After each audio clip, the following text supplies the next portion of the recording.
I'm gonna try CeraVe Tinted Sunscreen today. How's it going? It's hot. So I've been on a quest to find the perfect sunscreen, the perfect tinted sunscreen. I've been on a quest to find the perfect tinted sunscreen. And I've made 2 videos trying 2 different brands of sunscreen.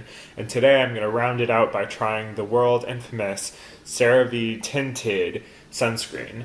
This sunscreen has been recommended by a couple of people in the comments. Because they realized I was struggling and I needed help, and they said I should try the CeraVe Tinted. But my question is, will it look good on my darker skin? We're gonna find out today. I ordered this on Amazon. That's how I've been getting most of my skincare products recently, because it's easier to do it this way, given the recent crisis. Ow! Make sure to wait before you're drinking extremely hot beverages so that they can cool down a little bit and not burn your larynx. That really burned. It's early, it's 8 a.m. I'm trying to wake up fully, realize where I am, start acting normal. But it's hard. I usually don't start acting normal until 9 a.m. So I have another hour of being weird. CeraVe Tinted SPF 30. They claim a universal tint. Is that true? I doubt it. But let's see if it works on my slightly darker skin. So let's look at what the ingredients are here. Apparently it's a hydrating sunscreen with a sheer tint, and it blends seamlessly into skin. It's lightweight and non-greasy feeling. Has 3 essential ceramides, which is a signature of CeraVe. That's where the name comes from, I'm assuming. Ceramide, CeraVe. Ceramides are naturally produced by the skin, and it's a component of the skin barrier, and that really just seals hydration into our skin and dermis. So when it's added here, that's really a way of restoring the skin barrier, which is constantly being compromised by frequent washings and soaps and harsh chemicals. Another one is sodium hyaluronate, which is a form of hyaluronic acid. It's the salt form. From what I understand, it's a smaller particle size, meaning that it can penetrate more deeply into the skin than just regular hyaluronic acid. And of course, hyaluronic acid is great because it can hold 1,000 times of its molecular weight in water, potentially leading to a lot of hydration. So what else? It says niacinamides. That can be really good for inflammation. It can combat inflammation, in other words. And those are the 3 main ingredients, but the list really goes on and on. I'm not going to get into it. They have an alumina ingredient, which we saw in the Australian botanical brand sunscreen, which gave it a matte look, but it was not favorable for me. It made it so that it was harder to really blend into the skin, and so I'm curious to see how this will be with the knowledge that it does include alumina. But yeah, I mean, overall it's a CeraVe product. I so far really only use the hydrating, the moisturizing cream, which I really like. So of course I'm gonna try their sunscreen and see how it goes. But of course, I'm not going to use it in my facial hair because that would just look absolutely ridiculous. I'm going to use my Hada Labo UV gel. It's a Japanese brand, PA++++, and that is the rating given for UVA protection. Before I do that, I'm going to wash my hands as always, because my hands wash your hands. Fantastic! Oh! So as always, I'm going in with this. I just ordered a new Japanese sunscreen to test out. I'm very excited for it to come. It's a Shiseido, I believe that's how it's pronounced, Shiseido sunscreen. Sometimes it's good to just see what else is out there. So I'm applying a generous amount to my facial hair. I'm also going to do my neck in this with this. And that's also because the tinted on my neck is problematic because it transfers to clothes often, and that's something I heard about this CeraVe, so that it can transfer to clothes. Also, I just love Japanese products because, going back to the PA rating, American products do not have a PA rating. So you never really know for sure how good a product is at blocking out the sun. Primary ingredients that we do use in American products for UVA protection are zinc oxide and avobenzone. Avobenzone ostensibly is not as effective as those chemical ingredients found in Japanese brands, whereas zinc oxide is quite effective, but the micronization of zinc particles can actually degrade performance in blocking out UVA rays. And then, of course, we don't have a rating system implemented, so you never really know what you're getting. Let's give the CeraVe a go. So I have not used this yet. I just took it out of the original box it came in, and there's no metal covering, so it's pretty much ready to go, I suppose. Oh, the other thing I should have said about this is that it's an SPF 30. I think it was already apparent by the packaging, which is low. It's not water resistant. Neither is the Dermatology brand, which I reviewed last week, I think. But the Dermatology brand does have an SPF 46, which is great.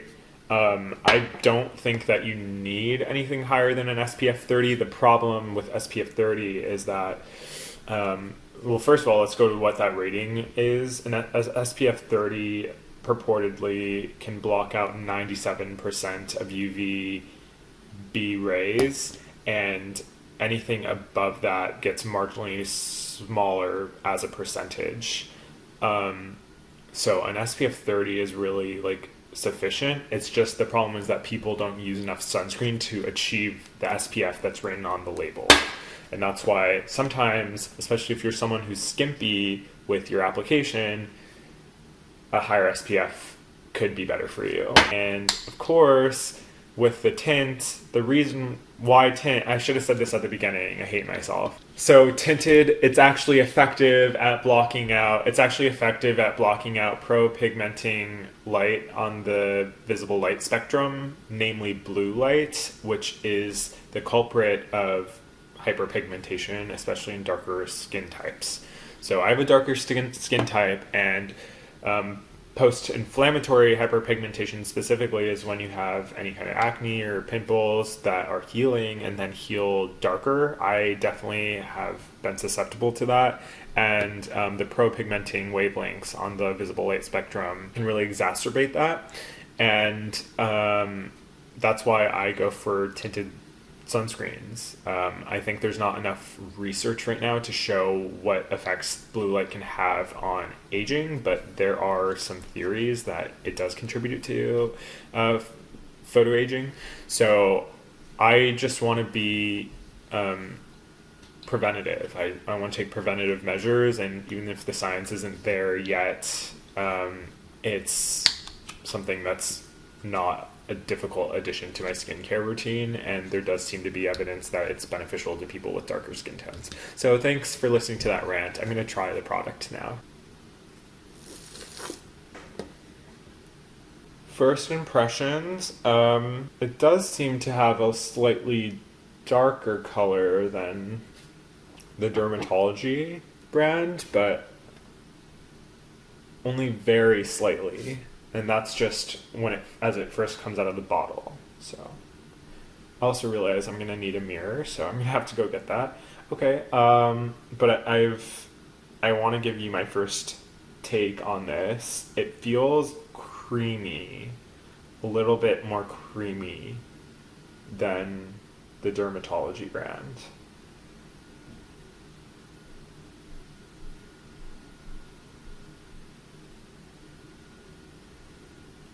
Almost feels kind of like shea butter, but I don't believe there's any shea butter in this. No, I don't see any. I want to get a mirror so that I can give you my first impression as of the color as it goes on.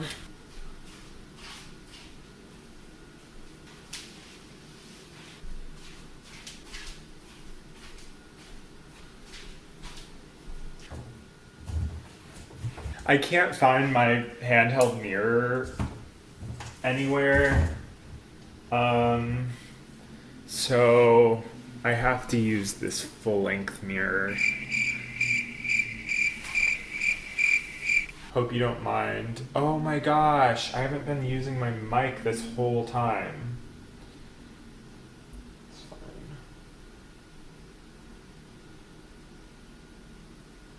Well, it's much easier to see when I'm looking in a mirror. So, I'll be honest, it's looking light and it's resembling the Australian brand a lot in terms of the way it's applying.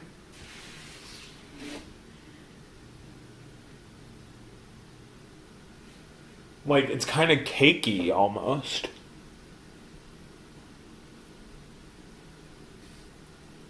I don't know if you can tell, but yeah, it's kind of cakey looking.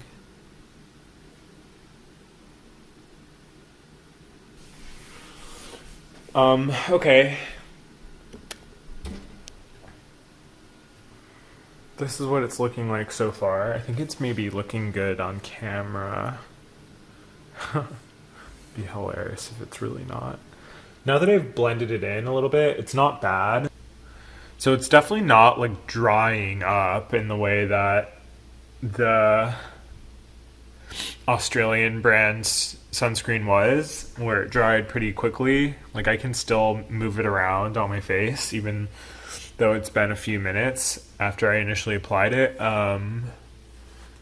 But it did seem somewhat harder to blend it into the skin. It had a tendency to leave some streaks at the beginning, but those disappeared fairly quickly as I continued to rub it in. I'm not sure how I feel about it. It's something that I will continue to use. I don't know that I'll use it out in public. Maybe it'll just be an indoor sunscreen.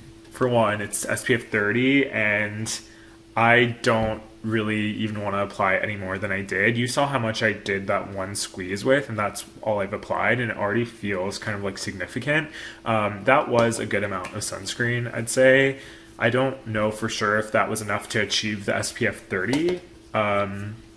So I think it might be better if I layered it a little bit and just did this Hada Labo stuff all over my face first and then went in with the tinted, because it kind of already feels like I'm wearing a lot of product.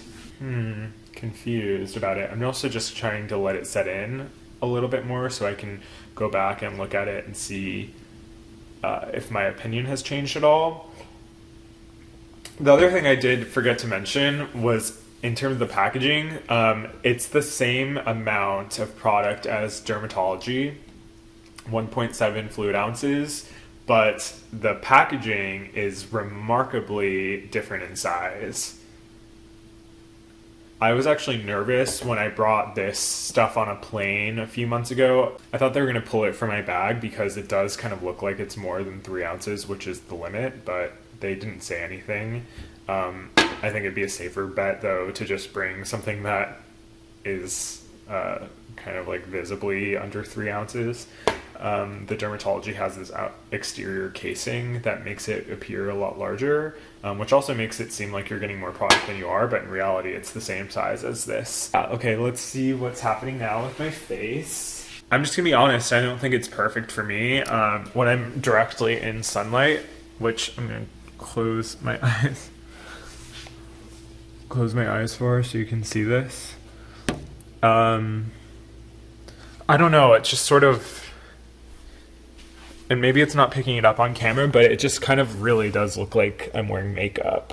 And it's looking actually shiny in a weird way, which you wouldn't really expect from a product that has aluminum in it. But yeah, it's kind of looking shiny. Also, maybe that this CeraVe stuff gives a little bit more coverage, so if you want to use this as a makeup alternative, it might be better than using the Dermatology brand alone, but I think both could be good under makeup too.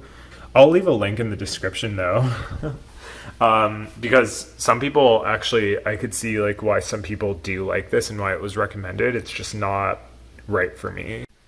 Okay, so I wanted to interject because I realized I wasn't being very clear and I didn't speak as much on the color because I didn't know what my opinion was at the time for whatever reason. I can say now that I've been wearing the product for a week, I realized, and after looking back at my footage from the Dermatology brand, that this product, the CeraVe product, is much closer to my actual skin tone.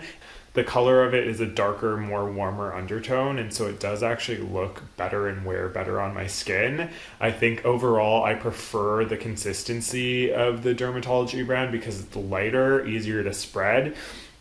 But at the same time, the particles of the zinc might be more micronized in the Dermatology brand, and that's why the CeraVe product is a little thicker. So you might overall be getting more coverage with the CeraVe product, even though it's like harder to spread and more thick. It actually might be a little better at blocking UVA rays, specifically because it's formulated with mineral active ingredients only, including zinc oxide and titanium dioxide. So overall, I do think it's actually a really good product, and I'm wearing it right now. And if you compare it to my Dermatology brand footage, this one actually has a much more, like I said, warm and even slightly orange color to it, which might not work for a lot of people, but if you have darker skin, this actually might be a better product for you. But just keep in mind that it is a thicker product. After it settles in, it's not nearly as shiny as when it first goes on, but you know, that's not a really big concern for me. I don't mind a little bit of shine in my product. But yeah, I think overall it's still a really good find and I will continue to use it, but I do overall prefer a lighter, easier to spread sunscreen because it's just more, it's something that I feel like I'd keep up with more and want to actually apply throughout the day. But yeah, I think you get the picture and you can make your own decision. So I'll link the Dermatology stuff too if you are interested in that, and you can check out my video where I do review it. Yeah, and I'll link other stuff I use down below too for you.